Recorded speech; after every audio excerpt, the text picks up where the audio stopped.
Okay, so we are thrilled to have Dr. Keith Norris speak at our seminar this year. Dr. Norris is an internationally recognized clinician, scientist, and health policy leader who's been instrumental in shaping national health policy and clinical practice guidelines in the area of kidney disease.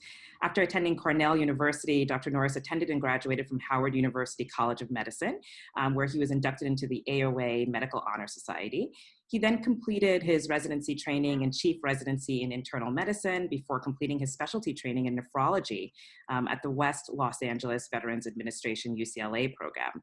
In 2014, he received his doctorate in religious, spiritual, and metaphysical philosophy. And then after serving as executive VP for research and health affairs and interim president at Charles Drew University, he returned to UCLA as a professor of medicine and co-director of the Clinical and Translational Science Institute Community Engagement Research Program. So he has been one of the most highly funded NIH investigators in our nation, and one of the most highly cited scientists in the area of chronic kidney disease and health disparities. He was a founding member of the National Kidney Foundation Dialysis Outcomes Quality Initiative and the CMS End-Stage Renal Disease Continuous Performance Measures Work Group. He was one of 19 principal investigators for the multi-site NIH-funded African-American study of kidney disease and hypertension, and the founding PI for the first national translational research network dedicated to reducing health disparities, the NIH RCMI Translational Research Network. He created the nation's first community faculty track at a medical school as a novel strategy to leverage community expertise to inculcate social determinants of health, professional research, and education. He presently directs the NIH Diversity Program Consortium, Coordination and Evaluation Center at UCLA. So Dr. Norris, I'll turn it over to you. We're very pleased and excited to hear your talk. Well, thank you very much for a very generous introduction. And thank you both Drs. Shelton and Moise and the rest of the team there at the Columbia CTSA for giving me this opportunity to spend a few minutes with you this morning and talk about hopefully some things that are fun and interest to everybody here. So I'm going to talk about structural racism in healthcare and implications for implementation science. And so hopefully this will touch upon some things that people think about when they're doing implementation science. My conflicts of interest, grants from the NIH, I do consulting for dialysis quality care for a company in Puerto Rico. But most importantly, my main conflict is I believe in a society that's grounded in equity and justice. So that would be the lens through which I will be speaking. So I want to start with this slide where a billionaire has donated $10 million to Columbia University for an endowed chair in dissemination and implementation science, and another $10 million to a favorite CTSA partner. And so in the chat, I just want people to just sort of jot a few thoughts about this billionaire. So some interesting responses, right? What's the billionaire's connection to this? You chair the medical school's admission committee, and several months later, you get a call from the dean's office. A request for a favor has been made. The billionaire has 2 kids and would love the son to get into Columbia's medical school. However, the son is struggling in undergrad. MCAT is in the 25th percentile. What do you do? And what are your thoughts about this billionaire now? They have conflicts of interest. What's in it for him? How are the funds to be used? Despicable, not fair. Can I meet him? So it's been an interesting set of responses. Inform him would not be appropriate or ethical. And what's interesting amongst all those comments is him. But in fact, he is not the billionaire, the woman is the billionaire, right? And so we had a lot of thought, a lot of comments clearly about conflicts and the approach, etc. But for anybody who made a comment, there was not one comment in the chat that said, how dare she? Why would she do this? Everybody said he. And in fact, she's the billionaire. She's a self-made billionaire. Her husband, and that's her husband, does okay. We would all be happy if we had his money, but he has a fraction of her money. She created a clothing company and is worth, well, probably $1.5 billion, $2 billion. And he's worth maybe 200 million.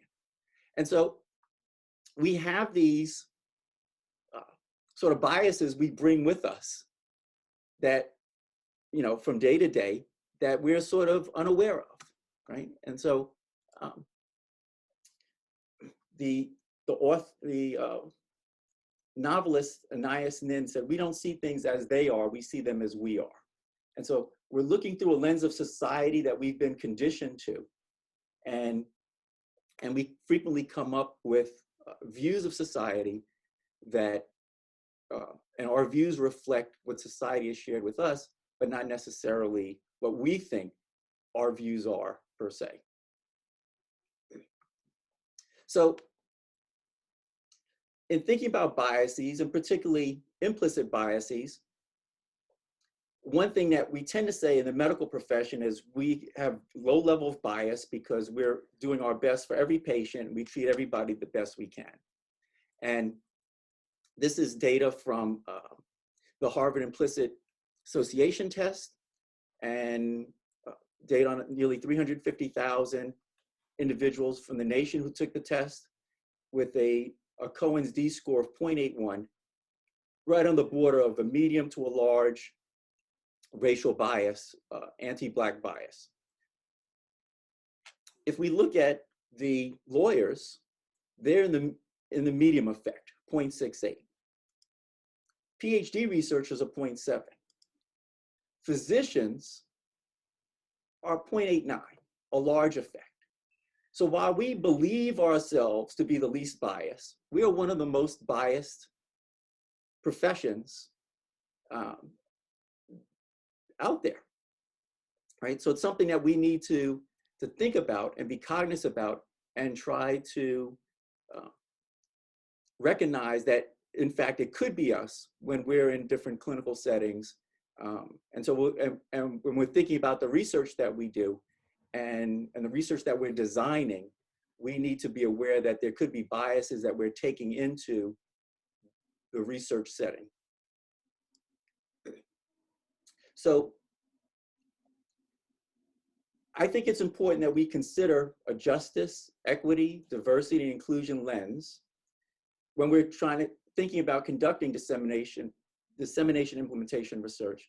And that would allow us to more effectively address racial and ethnic health disparities. And particularly if we're thinking or planning to address racial ethnic health disparities, then we really need to bring these lenses in, or any other form of health disparity, right? If it's going to be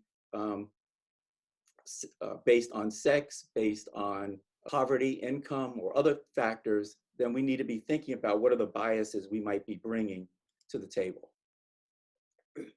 So there are many people on this call more grounded and deeply involved in dissemination and implementation research than I. I took this definition, a research approach that aims to improve the adoption, appropriate adaptation, delivery, and sustainment of effective interventions by providers, clinics, organizations, communities, and systems of care. And I highlighted one of the co-authors, Loretta Jones. Loretta Jones is actually a community partner. She's my community. She passed a year ago. She was my community partner for like 30 years. Amazing one. But there are several other. This is a group from around the country. Naiwa Dwan is at Columbia. Ken Wells is at UCLA. But what was really important here is that there was a community partner on this group that was thinking through research and evaluation designs for dissemination and implementation. And I think that's an important message, right? Because if we're thinking about the different lenses that we're using and the different voices we want at the table, we want to make sure that they're there at every step of the way. So again, why would a JEDI lens be needed or important to conduct D&I research, particularly if we're trying to understand and reduce racial ethnic health disparities? First of all, we want to define race during the experimental design, right? And specify why we're using it, the same as we would do sex. And I think for many of us, we've just always, it's an important variable because it's associated with important outcomes. And so therefore, it has to be included. But it gets easy to sort of not step back and say, but what does it really mean? What is it capturing? So Rhea Boyd and colleagues have suggested that we name racism, then the type of racism. Is it interpersonal, institutional, internalized? How might it be operating? Is there an intersection with sex or sexual orientation, nationality, religion, income, or other? And that way, when we're thinking about our study design, we have a better idea if we're using race, what we're assigning to race, and when we're assigning race as a risk factor versus when we are assigning racism as a risk factor, potentially. Another thought here is, again, from Rhea Boyd and colleagues, and this is in thinking about publishing, if we're going to be thinking about conducting D&I research, health services research, other types of research, they recommend that reviewers and publishers sort of have a different lens when they're reviewing manuscripts that are coming in. And that if race and genetics are being, and so when they're reviewing these manuscripts, are race and genetics being expressed jointly? Are they being delineated? They, in their blog, said to never offer genetic interpretations of race because such suppositions are not grounded in science. I never say never, right? And so I think, I'll give my perspective in just a second here. I think we want to be mindful about what we mean when we think about genetics. We're thinking about ancestry, with race and ancestry are not synonymous, but they're pretty close, right? And so we want to be thinking about these things. Solicit patient input to ensure the outcomes reflect the priorities of the population study, and dissemination and implementation research often does this, right? So that's one plus for it. Identify the stakes, particularly from a policy and clinical practice lens, and dissemination and implementation science often does this. So from that perspective, D&I is, further along than many other disciplines in being positioned to meet some of the standards that Boyd and colleagues are pushing for in thinking about race in research publications. And then they say to cite the experts, right? To have experts on your team. So I think of it from this perspective. I just think we should sit back and say the use of racial designations in health research needs to occur with a really an in-depth understanding of the nuances of both racism and ancestry in the context of biomedical constructs. That way we can minimize the very racist concepts we claim to reject in medicine, right? Because otherwise we could reinforce them if we're not really thinking them through. So kind of what does that mean? So a lot of times we are taking evidence-based studies and we're trying to implement them in different settings, disseminate them. I don't think I've usually gone back, I'm taking intervention or results from a clinical trial or some intervention. I don't think I've gone back to sort of try to ascertain what did the investigators mean when they were using race in their study, and what were they actually measuring, right? Was there an intersectional lens as well, right? And so trying to understand that, we may never know, but at least thinking that through can be very helpful before we start disseminating research, when we're disseminating information that we don't really know, if we don't really have a good understanding of what went into that study design. Then we need to be thinking about, do we have the right partners? Loretta Jones, my community partner, question you always have to say is who is not at the table, who should be at the table, right? And so we want to make sure we're disseminating our information to a heterogeneous populations or heterogeneous group of diverse communities. Do we have the right partners at the table? Do we have the providers there? Do we have health system leaders there?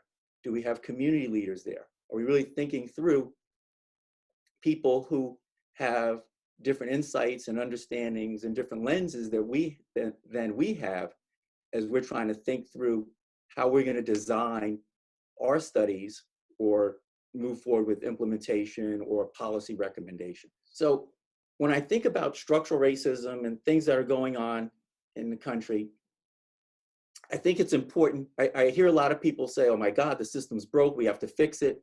It's very clear, one needs to be very clear, the system is not broke at all. The system is working perfectly as it's designed to work.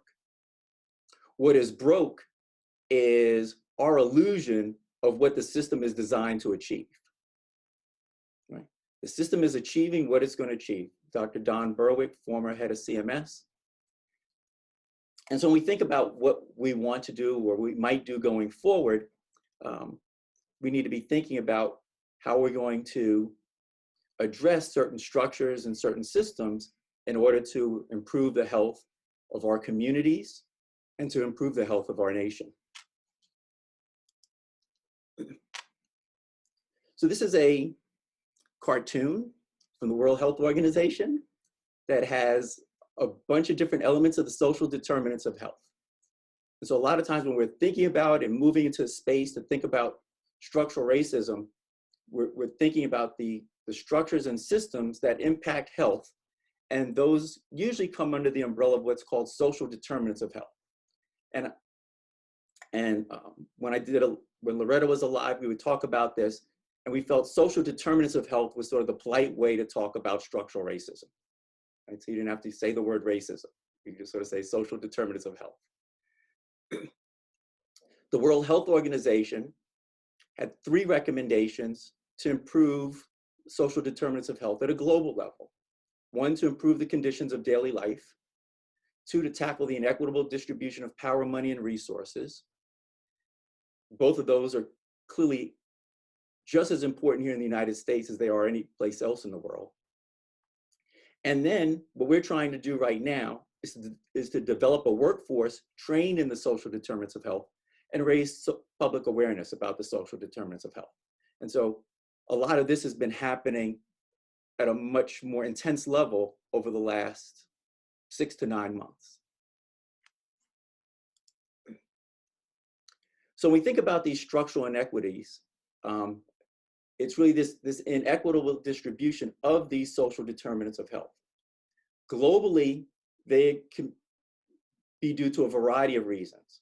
So they may be grounded in racism or sexism, materialism, sectarianism. It may vary from country to country, right? In the United States, racism was used to justify and support slavery, which was an important path to materialism, right? Because that really gave the United States this great economic base, and it's still used to support sort of post-slavery oppression. And so we just need to be aware of that. And a lot of times, just like we're sort of unconscious with our biases, and we see those 2 individuals early on, and we sort of assume that the gentleman was the billionaire, and we're oblivious to the fact that the woman could have been the billionaire. Many people are oblivious to the fact that racism and structural racism still exists in the United States.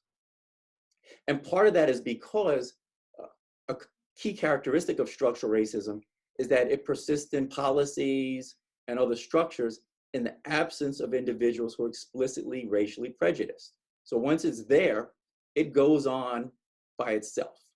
And if you don't do anything to stop it, it just continues. And so the policies are sort of self-fulfilling and reinforcing. And again, these are systems that were designed to achieve these results. So what's an example? So I'm not going to spend a lot of time in this, but one thing we know post-civil rights, there was one big issue pre-civil rights was housing discrimination. Post-civil rights, a little after the Civil Rights Act in late 1960s, housing discrimination was barred technically, legally. And so people say, oh, well, it's still legal. It shouldn't happen anymore. This is 2019, Newsday probe, 86 test of house buyers, and found disparate treatment for 19% of Asian testers who were going to buy houses out in Long Island, 39% of Hispanic testers, and 49% of Black testers. So even though the law has been quote unquote outlawed, the practices continue.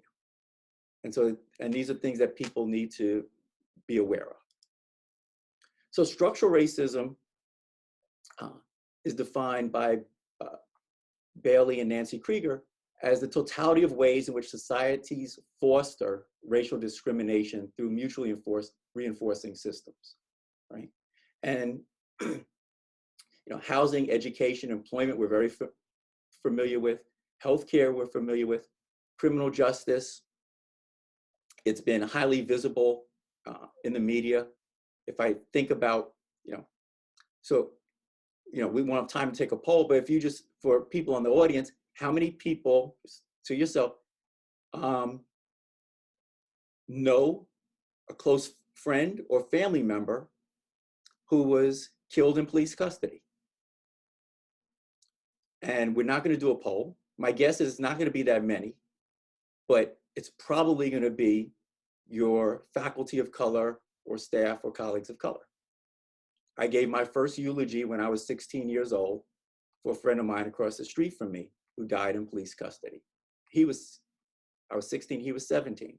And so this unequal distribution of resources includes quality of care and healthcare access, and it affects health outcomes. And so because of that, we do D&I research and health disparities research to try to address these issues. What's important is no one on this Zoom owns an enslaved person or created structural racism, right? So, but what people on this Zoom can do is either support structural racism or to help dismantle it. And you can support it actively or passively. So these patterns and practices reinforce discriminatory beliefs and values, and they also actually influence self-reliance and personal responsibility. So there's always, there's always self-reliance and personal responsibility as part of the formula, but it actually tends to be overwhelmed by the large structural forces that are in place.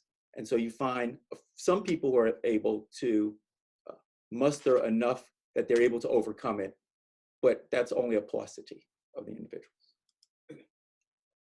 So I'm going to try to capture and summarize structural racism in a way that I hope will resonate and maybe a little differently with people than some of the other conversations you've had. So we have here in the corner a variety of these different social determinants of health. And equality imagines an equal world where you care about all students equally, all patients equally, all study participants equally, you think of everybody equally. And here are 3 ladders, and people are going up the ladders to get the American dream, to get their diploma, to get a job, whatever it's going to be. But that's not how the world is. It's clearly not how America is. Well, that's what we tell, how we tell, that this is what the narrative we tell the world how we are. So the world is not equal. There are people who have a lot of boxes based on existing laws and practices through a variety of these social determinants of health that put them in a position where they have a very short climb. And there are other people, they have a little longer climb. But there are other groups because of policies and practices and narratives and more, they're actually put in a hole, right? And they have to start climbing out of a hole. But it would be nice if that was all they had to do.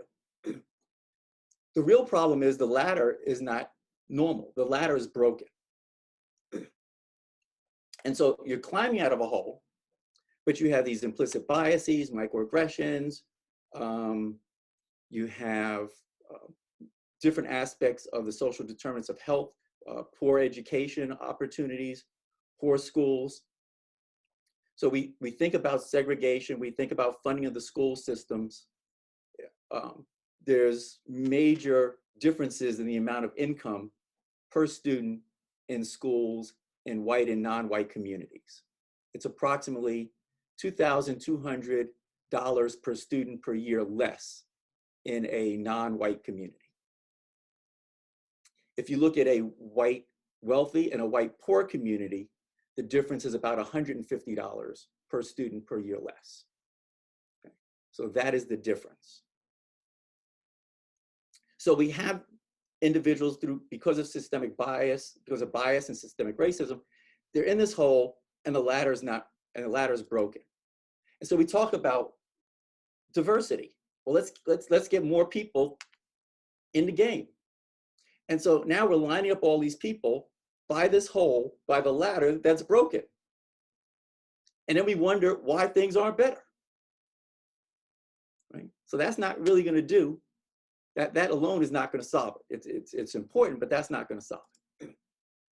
And so to create equity, a lot of times, so we kind of know what equity requires, right? You got to fill the hole, you got to fix the ladder. But to make that happen, because of the forces that have created inequity, justice is usually needed to make equity happen. And that's why justice is important.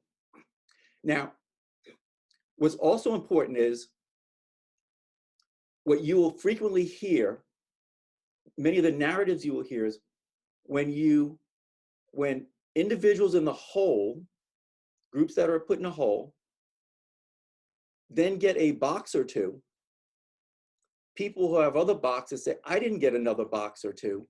That's reverse discrimination. And that's a narrative to try to confuse people around equity and equality. So they're saying, well, everybody should be treated equal. You just gave these people climbing out of the hole 2 boxes, I should get 2 boxes. Now, no one was worried about equality when the hole was being dug and the ladder was being broken. But now all of a sudden equality becomes important. And so I think this is very important because we hear these narratives and that frequently stops progress from happening in an effort to achieve some level of equity. It doesn't mean everybody has to have the same box, same number of boxes. It would be nice if they did, but it would just be nice if people weren't in a hole, had a ladder that worked, and everybody had like a few boxes at least. So one other important part that gets lost, and this is particularly important from a CTSA lens, is the biology of racism, right? So we think about racism, we think about all these social structures and things, but there's actually a biology of racism and discrimination that we don't really think about a lot. A lot of it falls under the concept of weathering. So Arlene Geronimus from Michigan first coined the term in the early 1990s. And basically it's a cumulative impact of repeated experience of social and or economic adversity and political marginalization.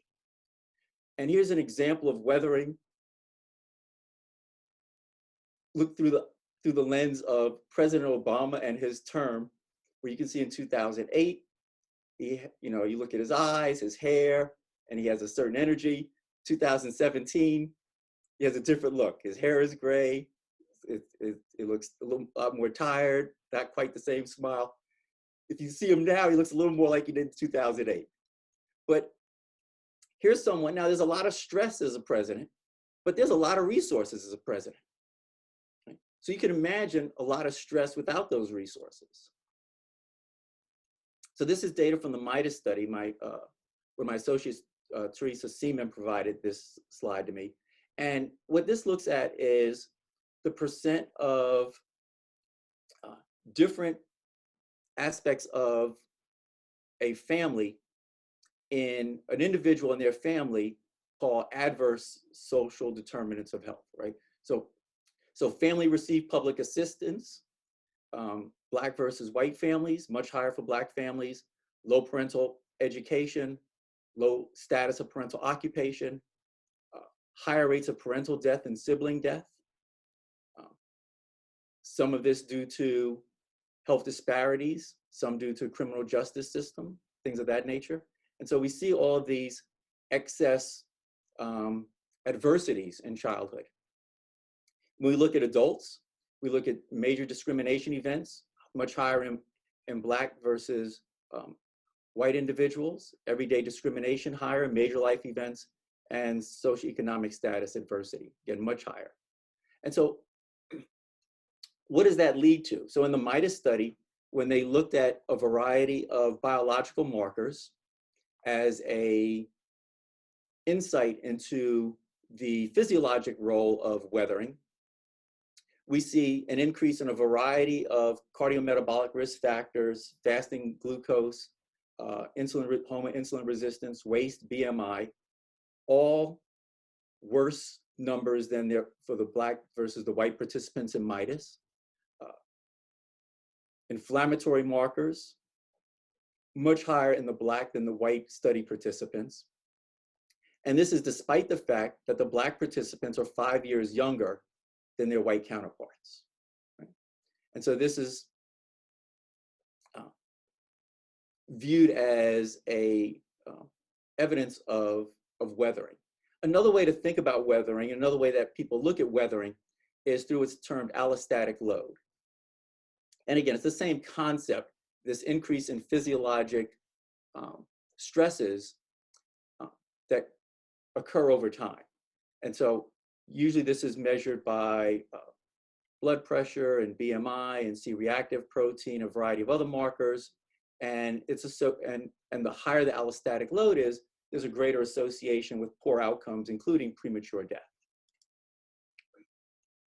So this is data, again, from Arlene Geronimus and colleagues, looking at the probability of having an increased allostatic load of 4 or higher, which is a higher risk than for mortality, over time. And you can see that the Black study participants in the circles have a higher allostatic load than their white peers in the squares. And that those curves start to spread out and differentiate at about age 30. And they continue on to about 70, 80, and then they tend to come back together at about that point. Similarly, if you look at the likelihood of having increased allostatic load and stratify white and Black study participants by poverty to income ratio, we see, again, the two curves with the circles being Black study participants, the squares being white study participants, the filled in circle or square being higher poverty. And we see even for the Black study participants with a good poverty income ratio, they still have a higher allostatic load than their white peers who have a poor poverty income ratio. And so a lot of times we think of that race is just a surrogate for socioeconomics, but it's more than that. Socioeconomics is closely intertwined, but data like this sort of suggests that there are other factors, probably from weathering and allostatic load, et cetera. And finally, this is data from Ong and colleagues, again, using the MIDAS study, where they look at, you have the inflammatory burden on the vertical axis from 0.25 to 0.31. You see unadjusted, it's highly significant with 2 stars. When they adjust for sociodemographics, health behaviors, and psychosocial factors, including depression and anxiety, sequentially, there's a slight decrease in the inflammatory burden, but it still remains independently significantly higher for Black versus white MIDAS study participants after controlling for all of these socioeconomic factors. So there's something that's there, and we frequently don't really include that or think about that when we're doing our research. So what I want everybody to do is, one factor that at an individual level that influences, that's been associated with our own personal health outcomes, is our adverse childhood experiences. And so this is the Adverse Childhood Experience Questionnaire for adults. And I'm going to ask everybody just to take 30, 40 seconds, read through this list, and just jot down what your number is. I'm not going to ask you to share it. It's your number for you. Did you feel you didn't have enough to eat, had to wear dirty clothes, had no one to protect or care for you, lose a parent through divorce, abandonment, death, or other, live with anyone who was depressed, mentally ill, attempted suicide? Did you live with anyone who had a drinking or substance abuse problem, including prescription drugs? Did parents or adults in your home ever hit, punch, beat, or threaten to harm each other? Did you live with anyone who went to jail or prison? Did a parent or adult in your home ever swear at you, insult you, or put you down? Did a parent or adult in your home ever hit, beat, kick, or physically hurt you in any way? Did you feel that no one in your family loved you or thought you were special? And did you experience unwanted sexual contact? So just put your number down for yourself, capture your number. And from the National Interview Survey, it's estimated that about and this was added to, I think, the National Interview Survey, it was estimated that about 61% of adults had at least one ACE, one adverse childhood experience. 16% had greater than or more than, equal to or more than 4, okay? And that women and Latinx and African-American communities were at greater risk for experiencing greater than 4 ACEs. And for individuals who experience at least or more than 4 ACEs, compared to those who experience none, there's anywhere from a 2 to 5, and some of these as high as 12-fold increase in like every health condition that nobody wants to have, right? So everything bad, and that's after controlling for race, ethnicity, sex, and age. And so when we think about this, and we think about the structural determinants of health, what we realize is it's not as much what's wrong with you or what's wrong with that group. It's what happened to you or what happened to that group. It was sobering to take this adverse childhood experience questionnaire personally. Mine was a 6. So don't feel bad wherever you are. Mine was a 6. So in thinking about structural racism and in biology, I think the data from discrimination and associated practices clearly show that structural racism, discrimination can affect biology as well, and clearly can affect health beliefs, behaviors, and practices. What I didn't show, it affects gene expression, particularly for, you have increase in inflammatory genes that control inflammatory markers. You have a decrease in genes that control viral, antiviral genes for antiviral substances. Those are downregulated. And this is important because when we're thinking about putting race as a variable, right? So we're doing maybe multi-level modeling, and we're thinking about putting race as a variable. What is it we're capturing? How are we thinking about how we're going to control for it? If we're thinking about individual SES, are we controlling for community SES? Are we controlling for other community factors that might influence health? So all of these things are important for us to think about when we're doing that. Okay, so how do we handle the use of race and racism in understanding health inequities, research, and associated education, particularly given the emerging standards in publication? So as I said earlier, Boyd and colleagues have recommended that journals really start thinking about these publishing standards. And so we really want to be thinking about, before we get to, if we know journals are going to be thinking more and more about publishing standards like this, we want to make sure the research we're doing is designed to allow us to seamlessly move there, rather than just say in the limitations, yeah, all these things here are important and we didn't do any of it, right?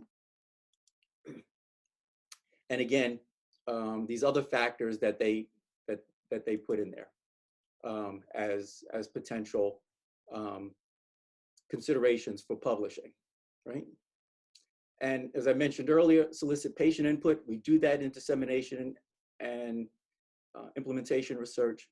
We identify the stakes in dissemination and implementation research.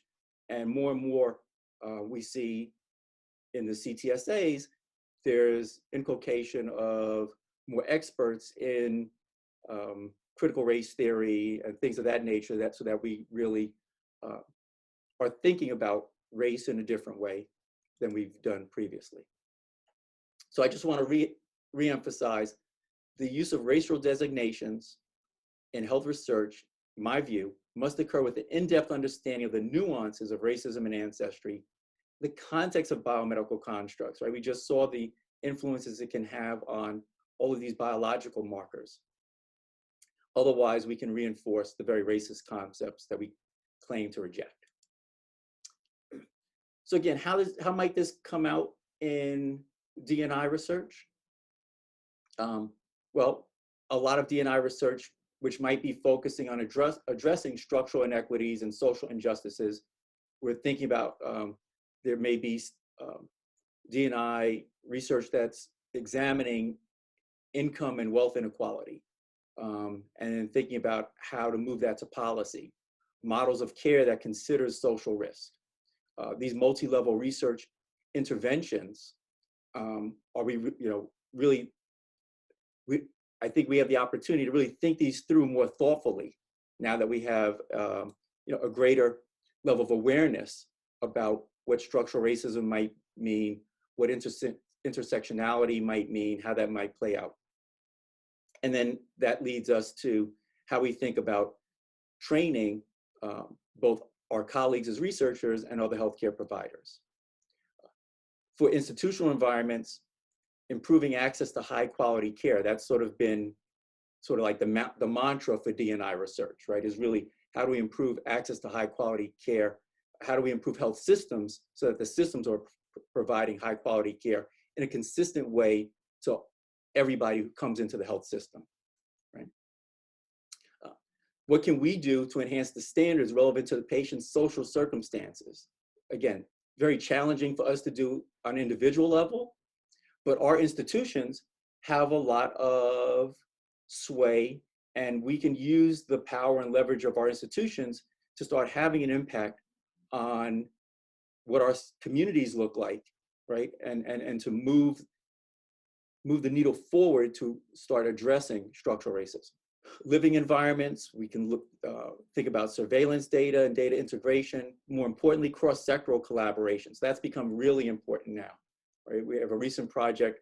We were working with the School of Transportation at UCLA. So one of our fellows is doing a project looking at the impact of how transportation and COVID-19 comes together to lead to health disparities, and what are the issues, particularly for certain chronic conditions, and chronic kidney disease dialysis was one of them. So we're sort of looking at how that comes together, and and what the role transportation might have, and then and then we want to think about how that might be a solution to overcome this potential additional barrier to gaining access to care in an equitable way. And at a leadership, a commitment to addressing disparities, partnering with marginalized and under-resourced communities and patients, and then importantly, monitoring progress and providing feedback. So in conducting dissemination and implementation research and multi-level interventions, want to start winding down with us thinking about what our minority research participants' life looks like, right? So a lot of them, because of structural racism, are much more likely to have increased stress above and beyond all the other stresses everybody else has, okay?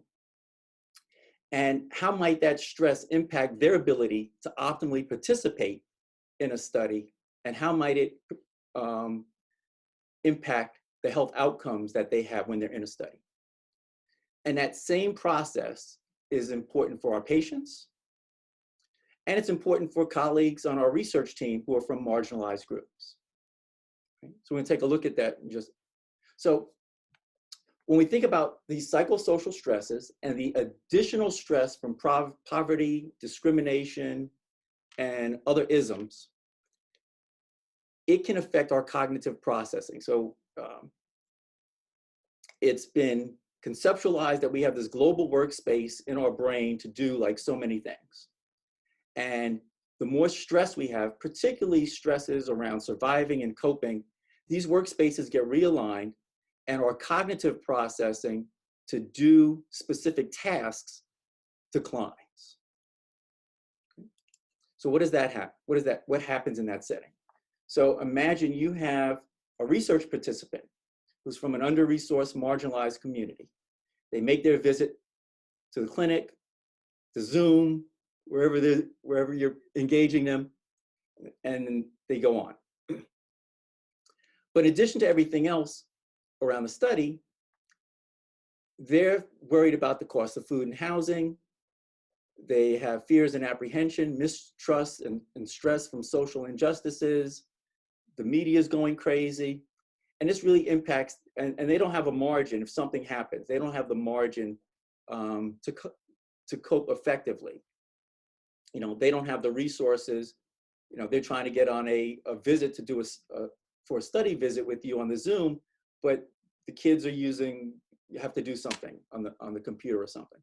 And so all of this impacts their cognitive capacity, and it reduces their ability to remember what it is they need to do. It reduces their ability to implement what it is they need to do. And so they may have suboptimal study performance. It doesn't mean they're a bad person. It means they are in a milieu that really makes it challenging for them to achieve what we want them to achieve.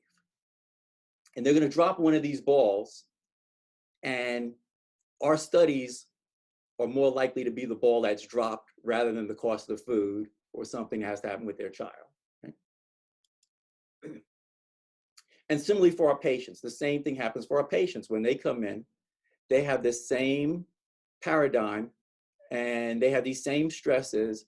And, you know, it's important that we are not chastising them, but we're trying to be supportive of our patients when they come in and recognize that they likely have these additional stresses, and to be as compassionate and empathetic as possible for our patients. Okay. What about your colleagues? So your colleagues have, you know, everybody's busy, stressed out, but some people have the additional stress of discrimination at work, or concerns of discrimination, isolation, how to navigate at work, or life in general. And so if the CTSA is not a safe space and people are exposed to microaggressions, they feel that it's not a safe space if they're a sexual gender minority, if they're a person of color, if they're female, they're being looked at and viewed differently. If they don't feel CTSA is a safe space, they start self-segregating, they're avoiding groups that don't look like them. It impairs their personal relationships, reduces their spiritual connectedness, increases fears, anxieties, and it impacts their ability to implement, to remember, and lead to suboptimal job performance. And so if we can create a safe space and remove some of those burdens, and then help to reduce some of these competing processes that for our cognitive functioning, then we can hopefully optimize job performance. So the way forward Don't be afraid of bias. Everyone can work to minimize bias. Don't be afraid of structural racism. No one on this Zoom owned an enslaved Black person created structural racism. As I said before, everyone can continue to support structural racism actively or passively, or can help to dismantle it. For CTSA leadership, use your platform to highlight the importance of addressing equity, diversity, inclusion issues. Think through how sexism, racism, sexual gender minority biases might influence hiring, retention in your CTSA, how it might affect the culture where you are, review the policies there, and then adapt processes to measure and monitor these. And then one question that commonly comes up, how can I help my institution focus on diversity and inclusion when there's so many other issues going on? And I think one thing is that we shouldn't really think of it as more objectives to focus on. To a certain extent it is, but we really should think of it as being embedded in everything that we do, right? And so we don't want to try to balance professional development, morale, compensation, other things with diversity and inclusion. We want to make sure we're working on institutional priorities through the most diverse and inclusive way. And that diversity and inclusion should be values that guide how leaders set goals. So I think if we think of it through that lens, then it becomes not as overbearing per se. So I'll end with this quote from Whitney Young, a civil rights leader. The truth is that there is nothing noble in being superior to somebody else. The only real nobility is in being superior to your former self. So I want to thank you for inviting me, giving me some time to chat, and wishing everybody here a day today and each and every day that you become superior to your former self. So thank you.